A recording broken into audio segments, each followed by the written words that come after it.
ছোট্ট এই দোয়াটি পড়ে ঘুমিয়ে যান, সকালে উঠে ফলাফল দেখুন। দোয়াটি একদম ছোট্ট, আমি যদি বলি আপনাদেরকে, বলে হুজুর কমন দোয়া, আমরা তো সবাই পারি। এই জন্য ছোট্ট এই দোয়াটি পড়ে আজ রাতে ঘুমিয়ে যাবেন, সকালে উঠে ফলাফল দেখবেন ইনশাআল্লাহুল আজিজ। আপনি মাথা থেকে বোঝা নামিয়ে ফেললে যেরকম হালকা হয়, আপনি এরকম হালকা মনে করবেন। আপনি মনে করবেন আপনার সমস্ত গুনাহ মাফ হয়ে গেছে, এরকম একটা হালকা অনুভূতি আপনার ভেতরে কাজ করবে। খুশি হয়েছেন মনে হয় না?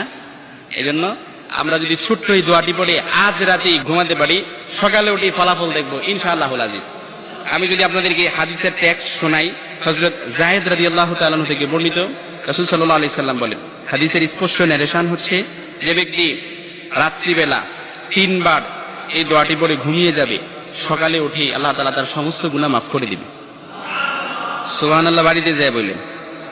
এই জন্য আজ রাতেই যদি এই দোয়াটি পড়ে ঘুমাতে পারেন, সকালে উঠে ফলাফল দেখবেন ইনশাআল্লাহুল আজিজ।